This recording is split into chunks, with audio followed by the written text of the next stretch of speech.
오늘도 우리 주 예수 그리스도 안에서 잘 될 수밖에 없는 여러분들에게 우리 하나님의 크시는 총과 축복이 함께 하시기를 주의 이름으로 축원합니다. 이 시간에는 그랬어도 주를 사랑합니다 라는 제목으로 함께 은혜를 나누고자 합니다. 저는 어느 날 곰곰이 생각을 해보았습니다. 제가 한평생 예수 그리스도를 구주로 믿고 믿음으로 산다고 살아왔는데 정말 내가 주님을 사랑하는 사람일까?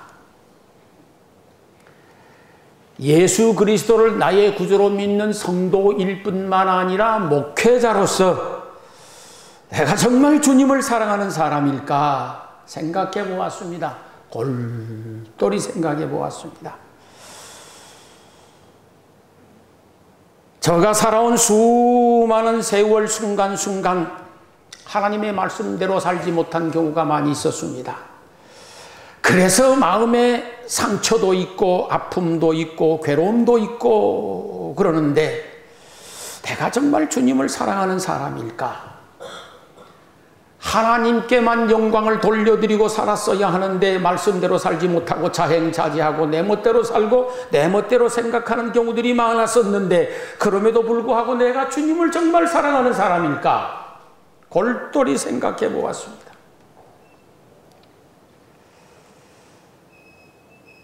주님께서 나를 보실 적에 박 목사야, 네가 나를 사랑하는 줄 내가 안다. 그렇게 하실 것 같지 않다는 생각이 수도 없이 많이 들었습니다.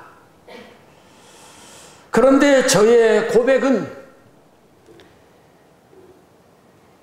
10번을 생각해도 100번을 생각해도 동일했었습니다.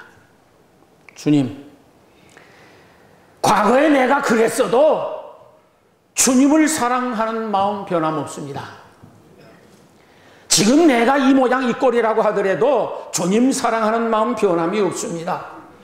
내가 앞으로 얼마를 더 살는지 모르겠지만 내가 살아있는 날 동안 하나님의 말씀대로 온전히 살아드리지 못할 것 뻔하고 하나님의 뜻대로 온전히 행하지 못할 것 뻔하고 틀림없이 주님을 새로운 십자가에 못 박는 경우도 있을 것이고 하나님의 마음을 아프게 하고 성령을 근심시켜드리는 날들이 많이 있겠지만은 그럼에도 불구하고 내가 주님을 사랑합니다 라고 하는 고백이었습니다.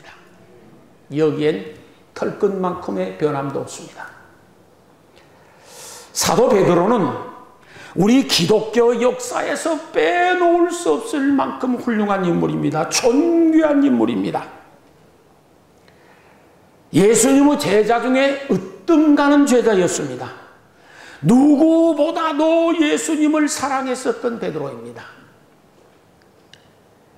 아마도 예수님의 12 제자 중에 주님을 가장 사랑하는 사람이었을 뿐만 아니라 주님으로부터도 가장 많은 사랑을 받는 제자였을 것입니다.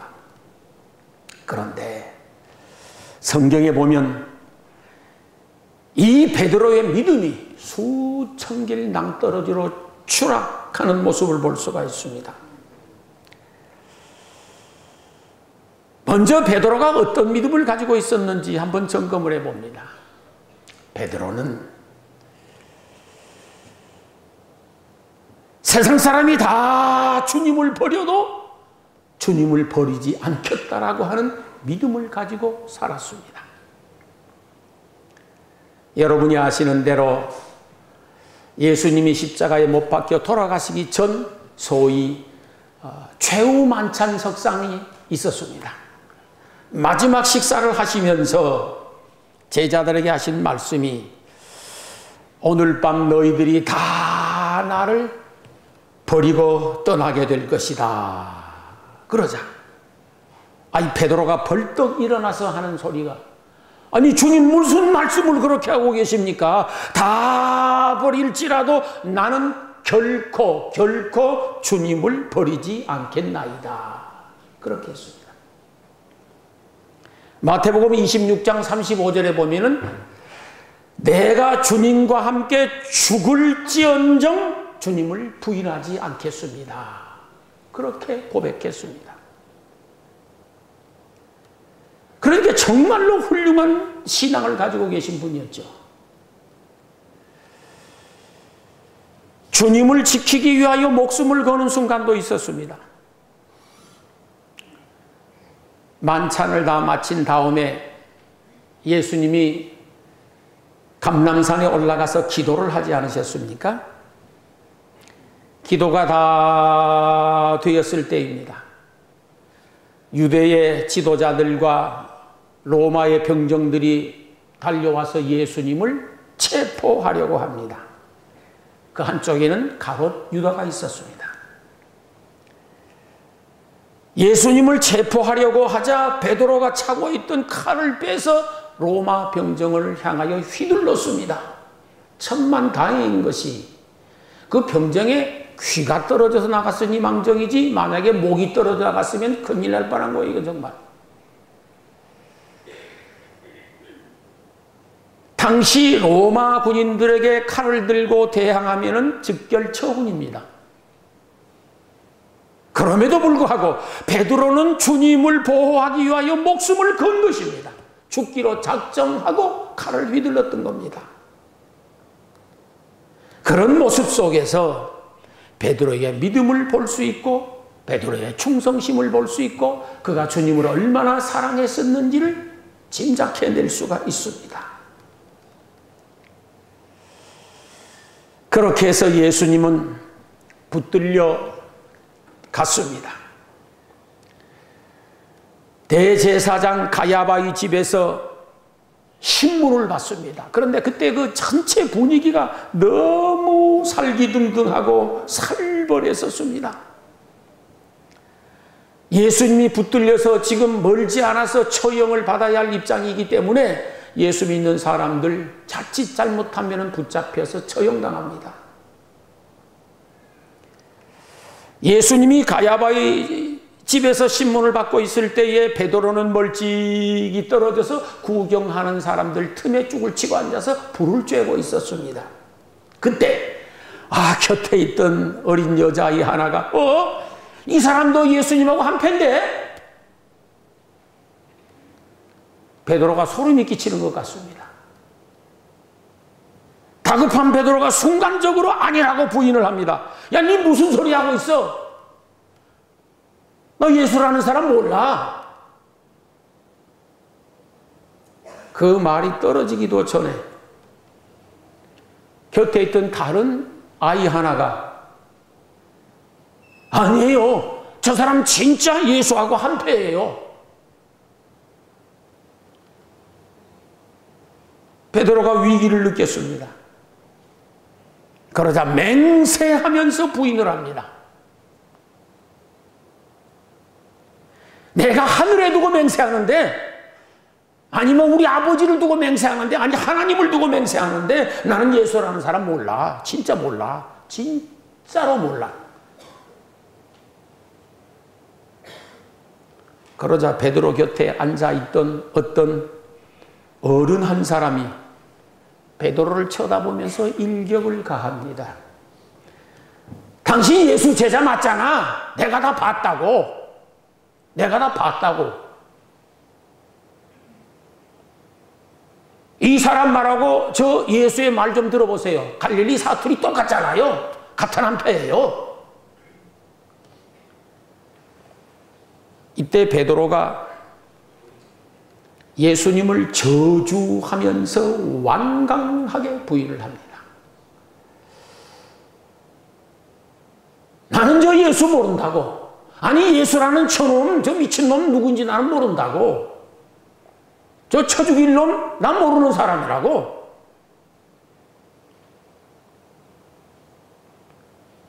나하고는 아무 상관없는 사람이라고 왜들 그러십니까?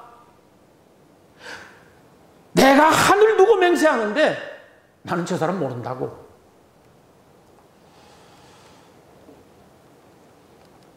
그렇게 예수님을 부인하게 됩니다. 그렇게 좋았었던 믿음, 누구보다도 예수님을 사랑했었던 베드로, 아니 목숨을 걸고 예수님을 지키려 했었던 베드로가 일신상의 위험이 닥치자 순간적으로 부인해버리는 겁니다. 그날 이후 예수님은 십자가에 못 박혀 돌아가셨습니다. 베드로는 고향 집으로 돌아갔습니다. 먹고 살아야 하겠기에 옛날처럼 갈릴리 바다 가서 고기잡이를 하게 되어집니다. 본래 생업으로 돌아가서 고기잡이를 하는데 도대체 마음이 불편하고 답답해 죽겠습니다. 매일매일마다 우울한 날을 보냅니다. 양심의 가책 때문에 잠을 잘 수도 없고 일이 손에 안 잡힙니다. 예수님에 대한 그 송구스러운 마음, 그 죄책감 때문에 하루도 마음에 평안이 없습니다. 예수님이 십자가에 못 박혀 돌아가셨다는데 어떻게 됐을까 궁금합니다. 얼마 이후에는 예수님이 부활을 하셨다는데 지금 어떻게 되셨을까 또 궁금합니다. 그러던 어느 날 친한 몇몇 제자들과 함께 역시 갈릴리 바다에 고기를 잡으러 나아갔습니다. 밤새 그물질을 하는데 이상하게 고기가 한 마리도 안 잡히는 거요. 세상에 그런 수는 없는 거거든요. 아무리 고기가 안 잡히고 또 안 잡힌다고 해도 그물에 고기 한 마리도 안 잡히는 경우란 없습니다, 여러분. 사실은 주님께서 고기가 잡히지 않도록 하신 줄 믿습니다. 새벽이 되어 빈 그물을 걷어 올리고 힘겹게 노를 저어서 무트로 가고 있습니다. 무치 가까워지는데 바닷가 저 앞 언덕에 웬 사람이 큰 소리로 묻습니다. 고기 잡은 것이 있습니까? 이때까지만 하더라도 다른 제자들이나 베드로가 그분이 예수님인 줄 몰랐던 거예요. 밤새 그물질 해보았는데 한 마리도 못 잡았습니다. 내 고기잡이 수십 년 동안 이런 경우는 처음 봅니다. 그때 무태에 있던 사람이 하는 소리가 그러면은 그물을 배 오른편에 한번 던져보시오. 저 양반이 뭘 알고 하는 소리인지 모르고 하는 소리인지 모르겠지만은 혹시 싶어서 그물을 다시 배 오른편에 한번 던져본 것입니다. 그런데 놀랍고 경이로운 기적이 일어난 것입니다. 고기가 얼마나 많이 잡혔는지 그물을 끌어올릴 수 없을 만큼 잡히게 된 줄로 믿습니다. 그것도 주님께서 하신 일입니다. 그때 베드로 옆에 다른 제자가 아니 저분 예수님 아니야? 예수님이요, 예수님. 그때 다 정신 차리고 베드로가 유심히 쳐다보니 정말 예수님이신 거예요. 예수님을 확인한 베드로가 그냥 물로 뛰어들어가는 거예요. 거기가 깊은지 낮은지도 몰랐을 수도 있습니다. 그냥 뛰어들어서 허우적거리면서 무트로 달려가는 것입니다. 그리고 예수님 앞에 엎드렸습니다. 예수님께서 이미 아침 식사를 다 준비해 두고 계셨습니다. 예수님이 아침 식사하자고 하는데 밥이 목구멍에 들어가겠습니까? 고개를 들 수가 있겠습니까? 염치가 없습니다. 면목이 없습니다. 밥 먹을 용기가 도저히 안 나 침묵만 지키고 있습니다. 그때 예수님께서 침묵을 깨고 말씀하십니다. 요한의 아들 시몬아, 네가 다른 사람들보다 나를 더 사랑하느냐? 베드로 가슴이 철렁합니다. 뭐라고 대답해야 할지 모르겠습니다. 예, 내가 주를 사랑하는 줄 주께서 아시나이다. 아마도 그 목소리가 목구멍에서 기어 나오기가 힘들었을 줄 압니다. 그 소리를 들은 예수님께서 그러면 내 양을 먹이도록 해라.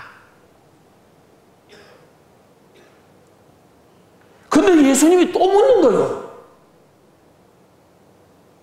요한의 아들 시몬아, 네가 나를 사랑하느냐?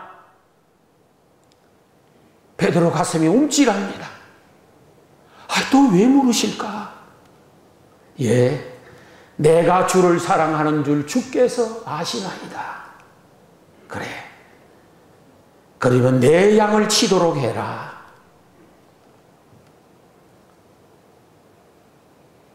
그랬으면 됐지, 또 묻는 거네. 요한의 아들 시몬아, 네가 나를 사랑하느냐? 한국 사람만 삼시세판이 아닌 거예요. 예수님도 삼시세판 확인하는 거예요, 지금. 베드로가 걱정이 태산 같습니다. 아니, 내가 드린 말씀을 믿지 못하시는가? 아직도 나를 인정하지 못하시는구나. 뭐 별 생각이 다 들었을 거예요. 그러나 그가 고백할 수 있는 말은 딱 하나밖에 없는 거예요. 예, 내가 주님을 사랑하는 줄 주께서 아시나이다. 내 양을 먹이라. 베드로가 비록 주님을 고약하게 부인하기는 했지만 그 베드로의 중심에는 여전히 주님을 사랑하는 마음이 있었다는 사실입니다. 순간적으로 위기를 모면하기 위하여서 부인했습니다. 그렇지만은 베드로의 중심에는 주님을 사랑하는 마음에 변함이 없었습니다. 다급한 나머지 맹세하고 부인했고 저주하면서까지 욕하면서까지 부인했었지만 베드로의 심연 깊은 곳에는 주님 사랑하는 마음은 여전히 변함없었던 것을 그의 고백에서 들을 수가 있습니다.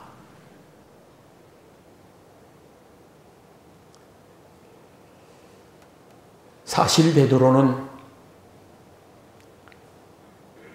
어떤 사람보다도 주님을 사랑했고 그리고 지금도 사랑하고 있었습니다.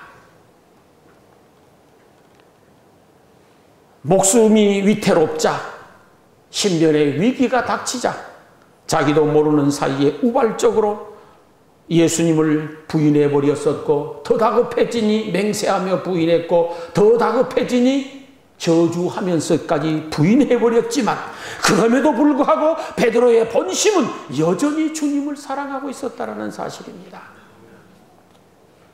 저는 이 모습을 보면서 저희들도 마찬가지라고 믿습니다. 저희들도 때로는 주님을 모른다고 부인할 때가 있습니다. 그럼에도 불구하고 저희들은 주님을 사랑하는 마음의 변함없음을 고백할 수 있습니다. 때로 주님의 영광을 가리우고 주님께 욕을 돌릴 때도 없잖아 있을 것입니다. 그렇다고 해서 주님을 향한 사랑 자체가 변질되거나 주님을 미워한다거나 그런 것 아닌 줄로 저는 알고 있습니다. 여전히 주님을 사랑하고 있습니다. 때로 살다 보면은 일신상에 손해가 생길 것 같아서 내가 어려움을 당할 것 같아서 내가 욕먹을 것 같아서 주님을 모르는 사람처럼 주님을 부인하고 외면하고 등 돌리고 그런 경우 없잖아 있습니다. 그러나 베드로의 고백이고 저희들의 고백이라고 저는 믿습니다. 내 마음 중심 깊은 곳에 시면에 주님을 사랑하는 마음 변함없음을 믿습니다. 내가 주를 사랑하는 줄 주께서 아시나이다. 그 고백이 곧 여러분들의 고백인 줄로 저는 믿습니다. 살다 보면 죄를 지을 때가 많이 있습니다. 하나님의 뜻대로 살지 못하고 내 뜻대로 가버리는 경우들도 비일비재합니다. 내 멋대로 자행자제하는 경우들이 얼마나 많은지 모릅니다. 그래서 하나님의 마음을 아프게 해드리고 주님을 새로운 십자가에 못 박고 성령을 근심시켜드리는 경우들이 얼마든지 있습니다. 살다 보면 그럴 때가 있습니다. 그러나 저희들 중심에는 주님 사랑하는 마음은 베드로와 똑같다라고 하는 사실입니다. 저는 그렇게 생각합니다. 정말로 주님을 부인하는 사람, 정말로 주님을 미워하는 사람은 주님 버리고 우상을 섬기도록 되어 있습니다. 사람의 마음에는 본성적으로 종교성이 있기 때문에 어떤 절대자에게 의지하지 않고는 못 사는 겁니다. 그런데 정말 주님을 사랑하지 않는 사람은 주님 버리고 우상을 찾아갑니다. 그러나 주님을 사랑하는 사람은 어떤 경우에도, 아니 죄로 인하여 만신창이가 된 상황이라 하더라도 우상 찾지 않습니다. 주님을 사랑하기 까닭에 그는 주님을 찬양합니다. 찬송하는 겁니다. 주님을 사랑하지 않는 사람은 절대 찬송하지 않습니다. 우리가 삶을 살아오면서 비록 수많은 죄와 허물을 가지고 있습니다. 어떤 경우에는 나는 왜 이 모양일까? 그런 경우들이 경험될 때도 있습니다. 그러나 내가 주님을 찬양하고 있는 이유는 주님을 사랑하기 때문인 줄로 믿습니다. 주님을 사랑하지 않는 사람은 주의 전에 나와서 예배 드릴 수 없습니다. 예배 못 드리는 겁니다. 주님을 사랑하기 때문에 주의 성전에 나와서 정성 들여 하나님 앞에 예배 드리는 줄 믿습니다. 주님을 사랑하지 않는 사람은 주의 말씀을 들을 이유가 없습니다. 주님을 사랑하기에 귀를 열어 주의 말씀을 경청하고 하나님의 말씀을 가슴에 담고 새기고 그러는 줄 믿습니다. 인생을 살다 보면 이런 경우도 있고 저런 경우도 있습니다. 때로 본의 아니게 주님을 부인하고 모른 척 할 때가 있지만 그것은 주님을 믿지 않아서가 아니었습니다. 주님을 미워해서도 아니었습니다. 일신의 욕심이나 나의 평안함이나 나의 유익을 위하여 나의 즐거움, 나의 행복, 나의 기쁨 때문일 때가 많이 있습니다. 또 한편으로 생각해 보면 우리가 하나님을 사랑하지 아니하고 주님을 사랑하지 않아서 죄를 짓는 것이 아니더라고요. 그게 아니더라고요. 우리가 주님을 사랑하지 아니하고 하나님을 사랑하지 아니하여서 하나님의 말씀대로 살지 않는 것이 아니었습니다. 그게 아닌 거예요. 자식이 부모를 미워해서 부모가 말씀하는 대로 살지 못합니까? 그거 아닌 겁니다. 우리 안에는 죄의 본성이라는 것이 본래부터 들어있는 거예요. 죄의 본성이 본래부터 들어있어. 그래서 인간은 전적으로 타락된 존재라고 합니다. 성경에 보면은 하나님의 영광에 이를 수 없는 자라고 되어 있습니다. 인간의 어떤 의의를 가지고서도 하나님의 영광에 이를 수가 없습니다. 제가 그전에 그런 말씀을 여러 차례 드렸습니다. 우리는 내가 죄를 지어서 죄인이 된 것 아니고 죄인이기에 죄를 짓는다고. 그게 정답입니다. 죄를 지어서 죄인 된 게 아니었습니다. 이미 죄인으로 태어났기에 죄를 짓는 것이요. 내 속에는 두 가지 법이 있다고 성경에 말씀하지 않았습니까? 의의 법이 있는가 하면 죄의 법이 들어있습니다. 선함이 들어있는가 하면 악함이 들어있습니다. 아름다운 것이 있는가 하면 추한 것이 들어있습니다. 하나님 말씀에 아멘하고 순종하려고 하는 것이 들어있는가 하면 아멘 싫어하는 것도 들어있습니다. 우리 속에는 두 가지 법이 들어있는 겁니다. 그래서 우리는 온전해질 수가 없습니다. 언젠가 말씀드렸듯이 우리는 공사 중인 거요. 거룩해지기 위한 공사 중인 거요. 그래서 하나님께서 우리는 본질 자체가 율법의 행위로는 구원받을 수 없는 존재들인 것을 아시고 예수 그리스도를 구주로 믿는 믿음으로 구원받게 하신 줄 믿습니다. 이 은혜가 얼마나 큰지 모릅니다. 여러분이 인생을 살면서 어쩌다가 하나님 말씀대로 살지 못했습니다. 하나님 뜻대로 행하지 못했습니다. 나의 욕심, 나의 이기심 때문에. 그렇다고 해서 그 사람이 예수님을 사랑하지 않는 사람일까요? 아닙니다.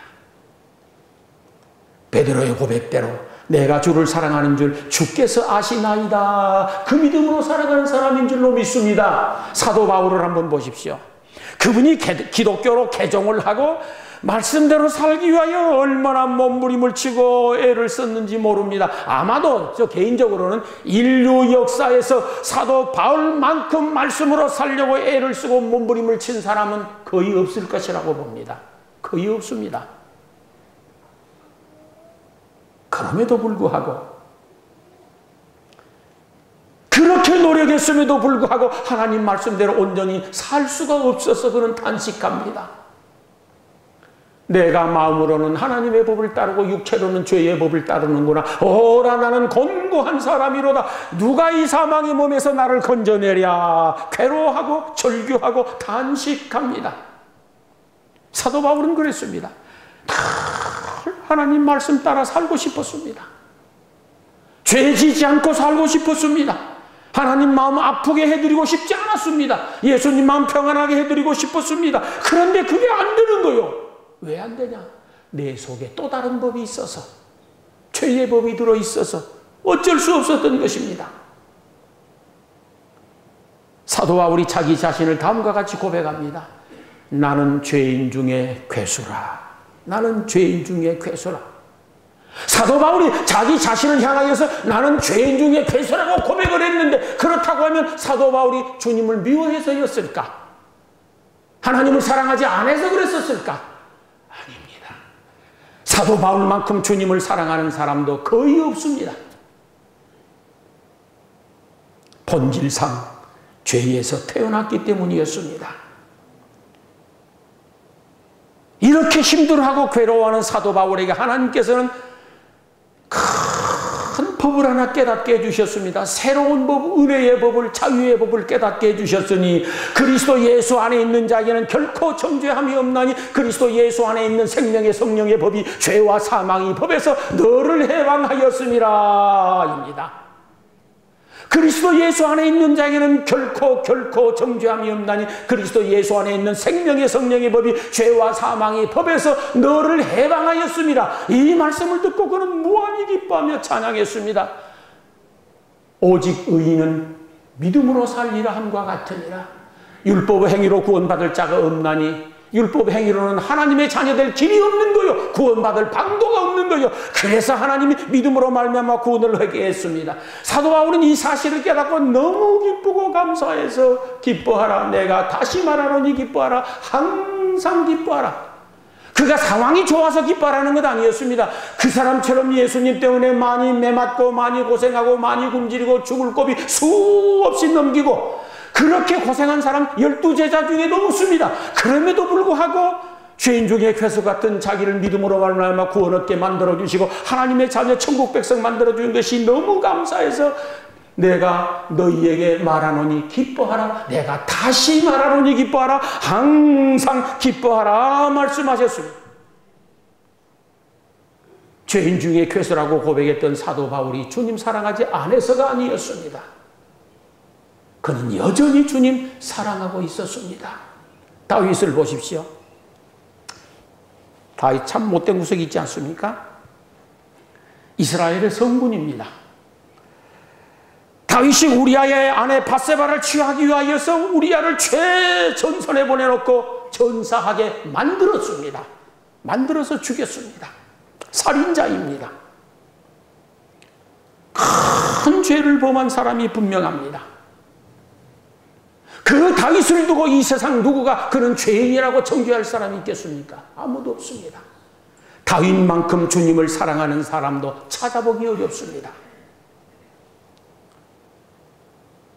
다윗을 아는 모든 사람들은 다윗은 하나님을 사랑하되 누구보다도 사랑했었던 사람이라고 말합니다. 그리고 시편 9구절절을 살펴보면은 내가 주를 사랑하나이다. 내가 주를 사랑하나이다. 무수히 고백을 합니다. 나의 힘이 되신 여호와여, 내가 주를 사랑하나이다.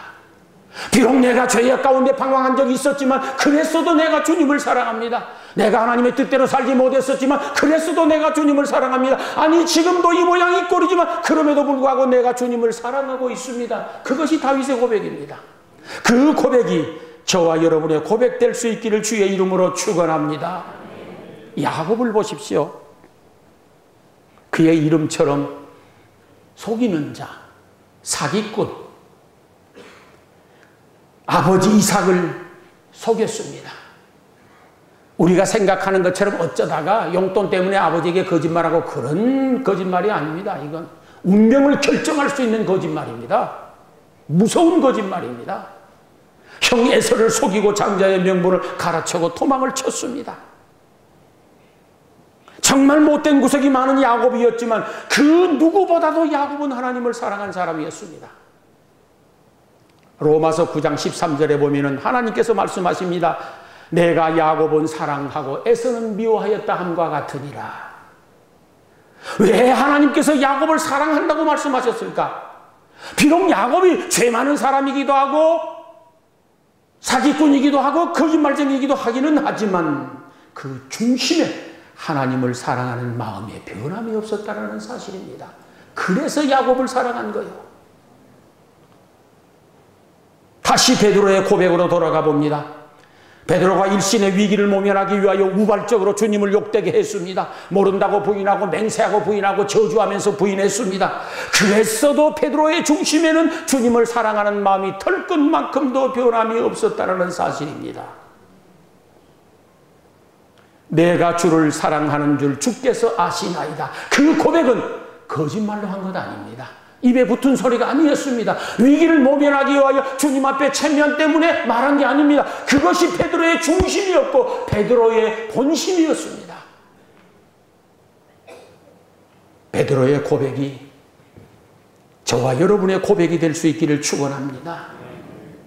주님, 제가 주님을 모르는 사람처럼 부인하고 산 경우들 많았습니다. 그랬어도 내가 주님을 사랑하는 줄 주께서 아시나이다. 그 고백으로 살아갈 수 있기를 소망합니다. 주님, 내가 나의 욕심 때문에, 나의 이기심 때문에, 나의 일신상, 나의 또는 욕심 때문에 주님을 등지고 모른다고 부인한 경우 있었습니다. 그러나 내 중심에 주님을 사랑하는 마음은 변함이 없습니다. 라고 고백할 수 있어야 됩니다. 사실 그게 맞지 않습니까?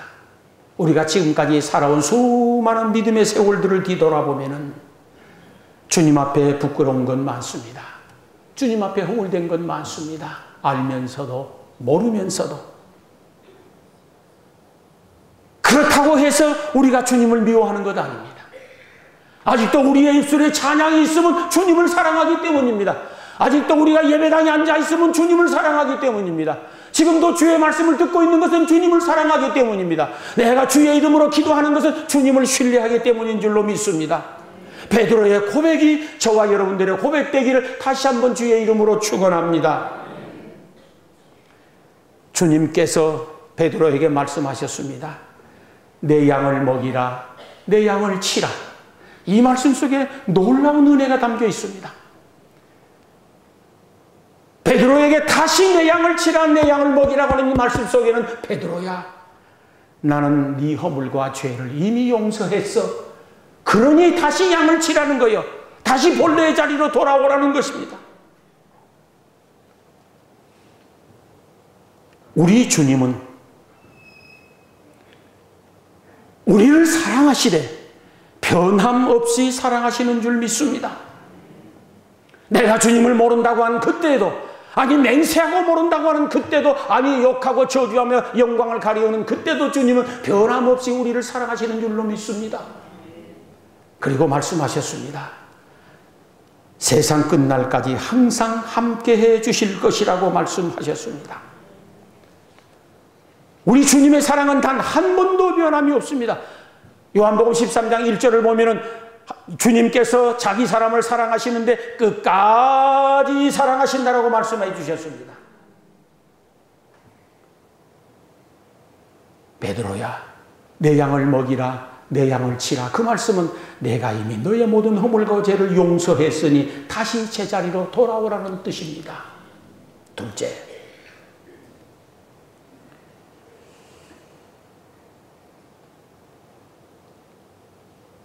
내가 너를 다시 귀한 사람으로, 과거의 베드로로 그렇게 사용하려고 한다. 다시 회복의 은혜를 주신다라는 뜻입니다. 사실은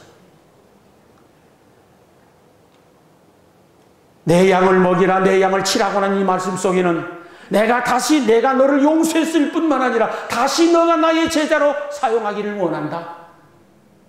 내가 너에게 다시 한 번의 기회를 주기 원한다. 그러므로 제자리로 돌아오라고 하는 말씀인 줄로 믿습니다.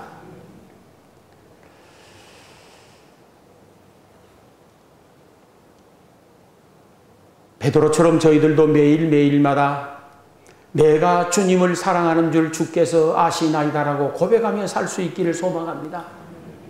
주님, 비록 내가 이 모양이지만, 과거에 그렇게 살았지만, 앞으로도 내가 하나님 말씀대로 온전히 산다라고 장담 못하겠지만, 그럼에도 불구하고 내가 주님을 사랑하는 줄 주께서 아시나이다 라고 고백하며 살아갈 수 있게 되기를 소망합니다. 그러면 성경에 보면 주님을 사랑하는 자들에게 주시는 은혜와 축복이 큽니다. 잠언 8장 17절에 보면 나를 사랑하는 자들이 나의 사랑을 입을 것이라 그랬습니다. 주님을 사랑한다고 고백하십시오. 주의 사랑 받을 줄 믿습니다. 잠언 8장 21절에 보면 주님을 사랑하는 자에게 재물 얻어 그 곳간에 채우게 해주신다라고 약속하셨습니다. 주님을 사랑하면 약속하신 말씀대로 재물을 얻어 곳간에 채우도록 축복해 주시리라고 믿습니다. 시편 91편 14절에 보면은 하나님이 가라사대 저가 나를 사랑한즉 내가 저를 건져주리라 그랬습니다. 우리는 건짐받아야 할 때가 많습니다. 질병에서도 건짐을 받아야 하고, 가난에서도 건짐을 받아야 하고, 근심과 걱정과 염려 가운데서도 건짐을 받아야 하고, 수많은 시련과 염려 가운데서도 건짐을 받아야 되는데 주님을 사랑하는 사람을 건져주신다 하였으니 베드로처럼 신앙 고백하여 건져주심을 받는 축복이 있기를 축원합니다. 무엇보다도 모든 것이 합력하여 선을 이루게 해주신다라고 약속해 주셨습니다.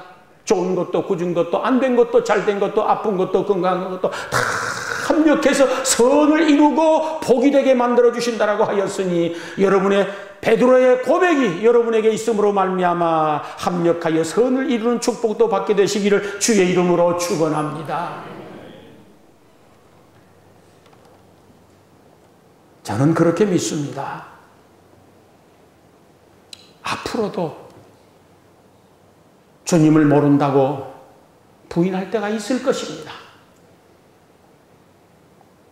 나는 평생 동안 주님을 부인하지 않을 것이라고 하는 것은 지금 고백이고, 그때가 되어지면 사람은 아무도 예측할 수가 없습니다.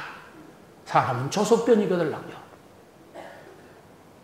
그럼에도 불구하고 내가 과거에 그랬어도 지금 내가 이 모양 이 꼴이라도 내가 주님을 사랑하는 줄 주께서 아시나이다 라고 내 본심을 고백하게 되어지면 주님은 틀림없이 베드로에게처럼 용서해 주시고 또 한 번의 기회를 주시는 줄 믿습니다.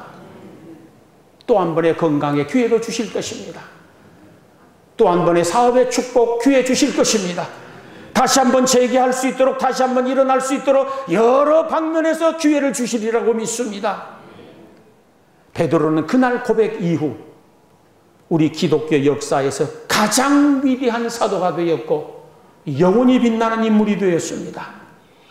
베드로의 신앙 고백이 여러분 한 분 한 분의 구체적 신앙 고백이 되어져서 베드로가 받았었던 은혜와 축복을 여러분도 삶의 현장에서 받고 누리며 그렇게 살아가시기를 주의 이름으로 축원합니다. 기도드리겠습니다.